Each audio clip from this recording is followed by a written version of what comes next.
nacionalismo no es como esta cortina de humo que está evitando que veamos las diferencias, las fracturas, la marginación de los grupos indígenas, las diferencias de clase social entre nosotros mismos.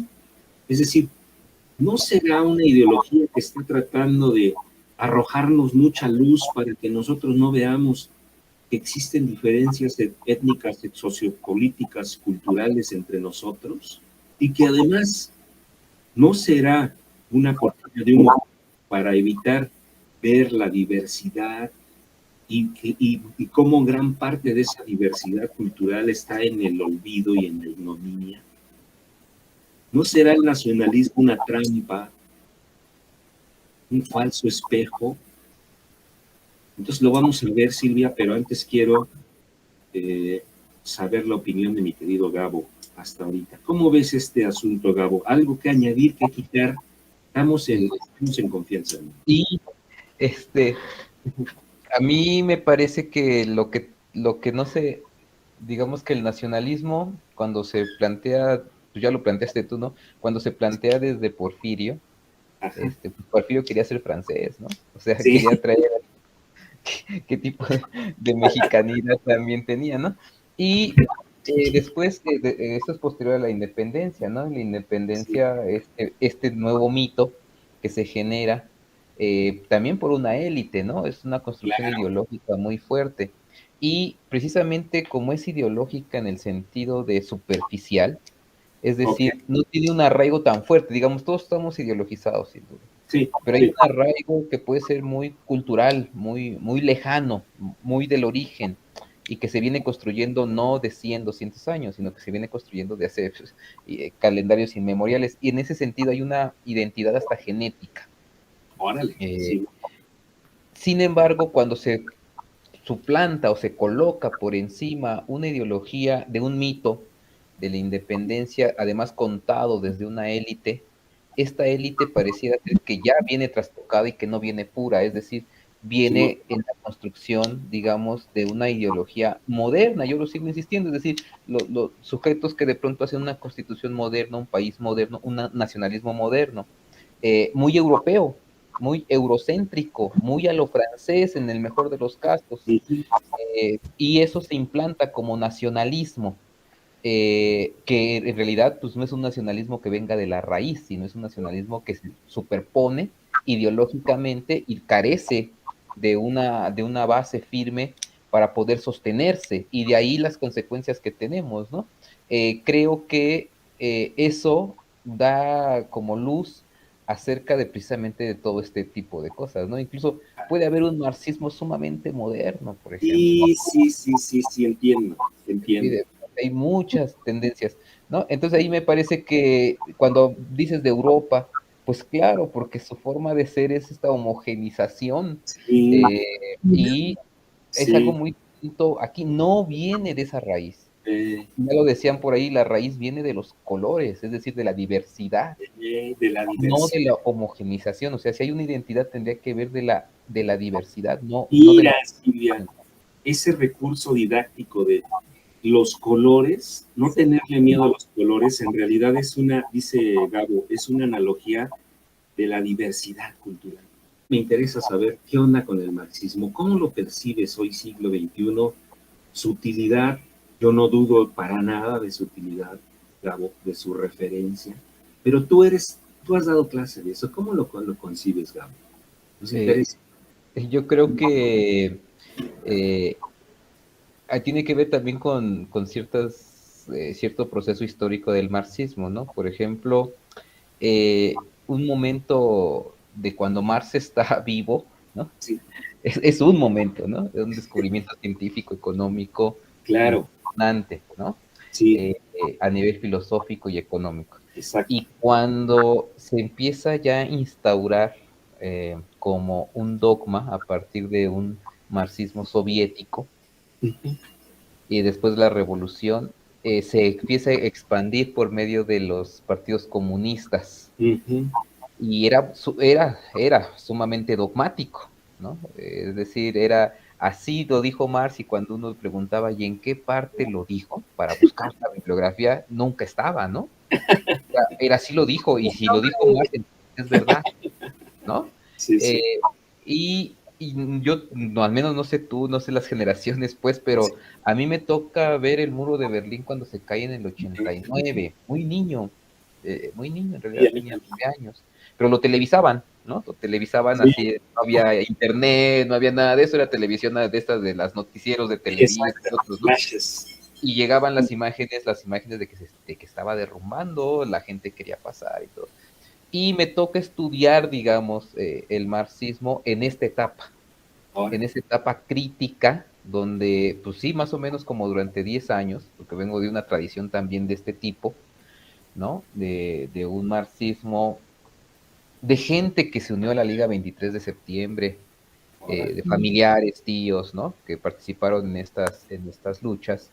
Y en ese momento, llega un momento después del 94, resurge con el zapatismo, y ahí había un discurso distinto, que si bien no abandonaba, o por lo menos ya no se hablaba de una patria socialista, ok, sino se hablaba más bien de un mundo donde quepan muchos otros mundos. ahora.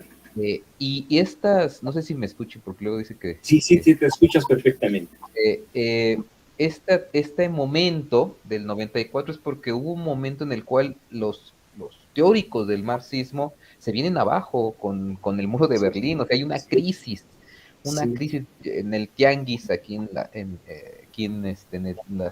en los barrios, ¿no? Salían y todas las colecciones de Lenin salían así de a 10 pesos, llévatelo, o sea, ya no quiero saber de esto, ¿no? Y cuando viene el 94, viene un resurgimiento de una tendencia revolucionaria que tenía una raíz no marxista dogmática. Y ok, sin embargo, sí tenían los elementos críticos y retomaban a Marx, pero no en el marxismo-leninismo, claro. sino de otra tradición que ahí sí, por ejemplo, viene de una raíz muy antigua, se topan con el marxismo, retoman lo que pueden del marxismo y continúan en su tradición. No Mira, es otra vez la tendencia de que viene un partido comunista y te dice, tienes exacto. que ser prorruso, es decir, esto es lo que, aunque no conociéramos ni Alemania, ni el contexto de Marx, nada, no importa, Sí, tú, muy abstracto. Y este ya, marxismo perdió piso con las bases sociales.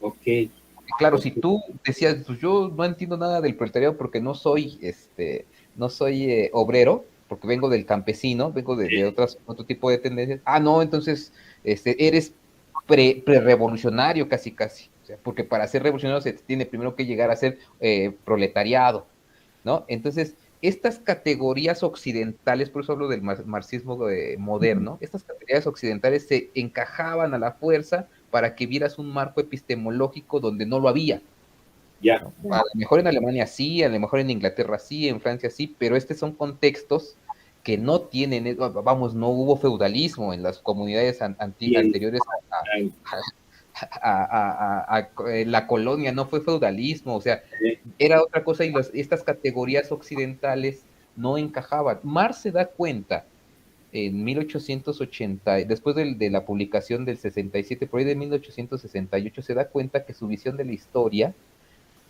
es bastante eurocéntrica. es occidental, claro. Él mismo se da cuenta porque los jóvenes rusos le señalan qué pasa con Rusia. Y Marx dice, nunca lo había contemplado. Yo nada más estoy concentrado aquí en el centro industrial y no Claro, he considerado esas cosas. Cuando Marx se da cuenta de eso, empieza a modificar, hacer unas notas en el Capital de que dice, bueno, esto es válido para Europa, esta Europa central, porque incluso Rusia no es la Europa central. Y este clave da ¿cómo decir? Este acomodamiento de ujú, Marx da pie para poder hacer un marxismo desde lugares no occidentales, no europeos, pero claro. que tienen una tradición, y por eso el zapatismo de pronto da un Eh, giro, ¿no? el Hacia modo de eso. producción asiático intentó ser Sí, eso. Ujú, entonces, de ahí actualmente lo que yo digo es que se puede leer con menos dogmatismo a Marx desde una posición que antes no era permitido leerlo.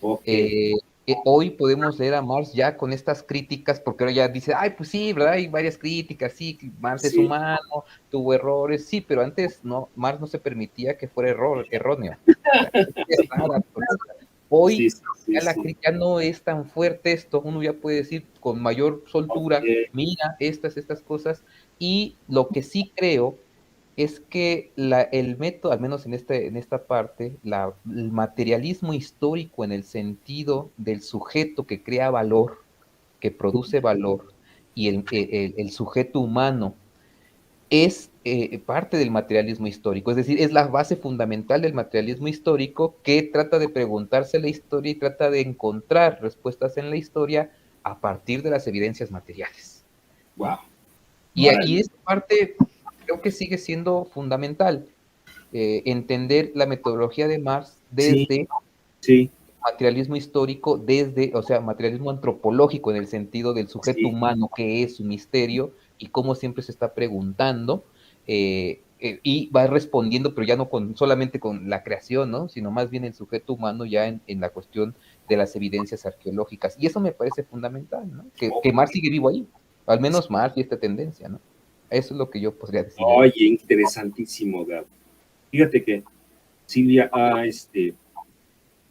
habido gente que dice, uff, no, Marx ya está superado, citando a Foucault, por ejemplo, que dicen, ay, es que para Marx había una burguesía que sometía al proletariado, un asunto de dominio de arriba para abajo, vertical, y llega Foucault. Solamente quiero saber tu opinión, Gabo, rápido antes de entrar a la clase.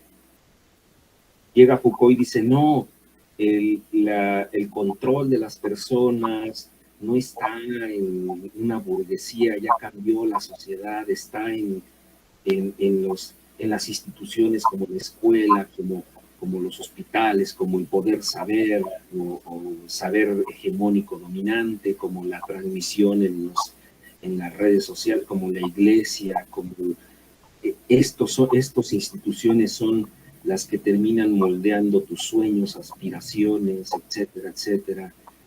Gabo, ¿qué opinas? ¿Crees que esa aseveración es verdadera o no dejan de ser sujetos de un modo de producción?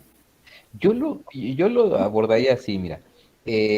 Marx no son los marxistas, ¿no? Porque Sí, cuando hablaban de la lucha de clases, así, Marx sí, estaba hablando de economía, cosas así, ¿no? claro, Y ya después el marxismo-leninismo y el prosoviético sí decía, ¿no? La lucha de clases a muerte, ¿no?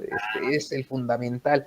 Esa es una discusión dentro de ya un marxismo que deviene, que no es necesariamente Marx, ¿no? claro, Que Marx ya hablaba de lucha de clases a cierto punto, pero en fin, no como lo planteaban así, como, no, estas discusiones, después llega Foucault y claro, dice, el problema no necesariamente es eso, sino las instituciones creadas por el Estado, un Estado burgués, ¿no? ok, Entonces, el Estado burgués tiene instituciones, sí, sin duda, y ejerce a partir de la escuela, ¿no? De la cárcel, del sí, psiquiátrico, de todo sí, ese tipo de cosas. Claro que no es solamente una opresión física, sino es una opresión que va hasta el fundamento del sujeto mismo, ok, su propia psicología, cómo la va formando.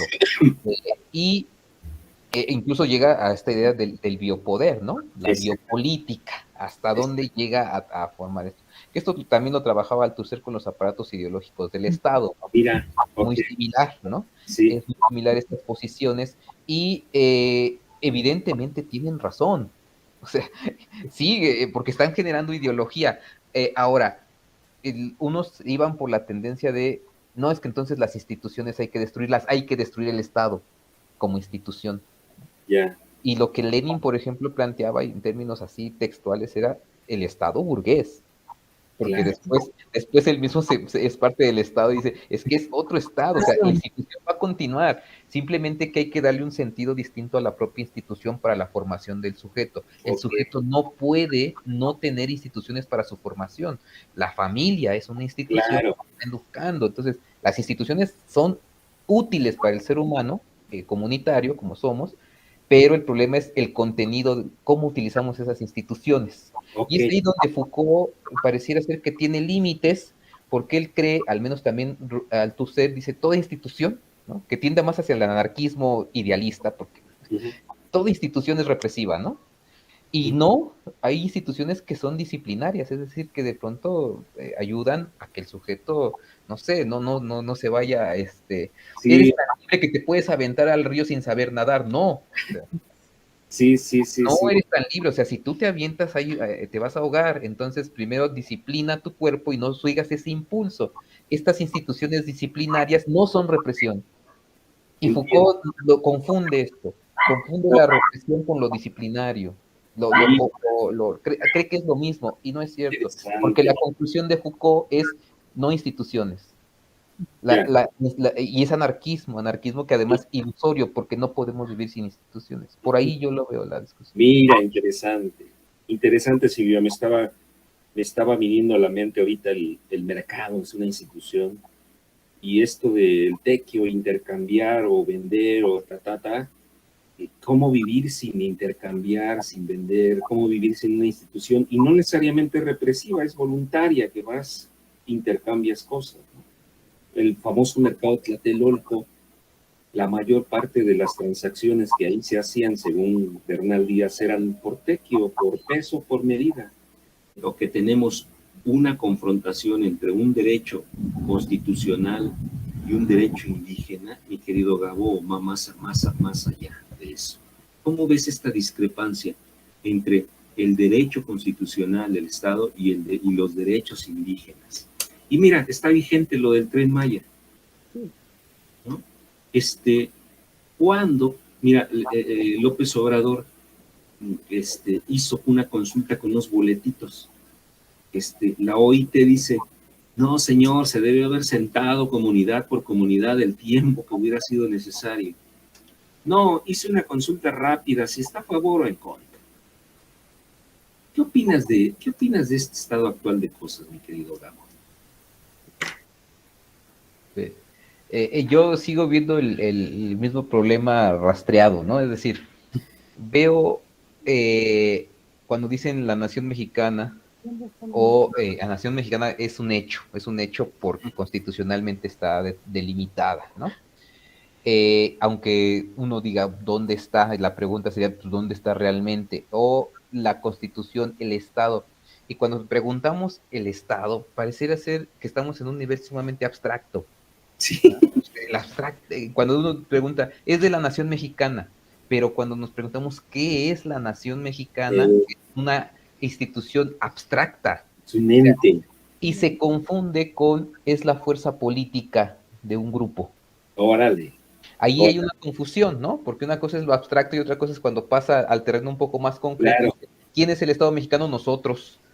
Nosotros decidimos, desde que Sí, estamos en el poder, decidimos cómo administramos sí. este tipo de monumentos. Para utilizar la Normamos. palabra. Sí, sí. Nosotros no. ¿Quién decide eso, no?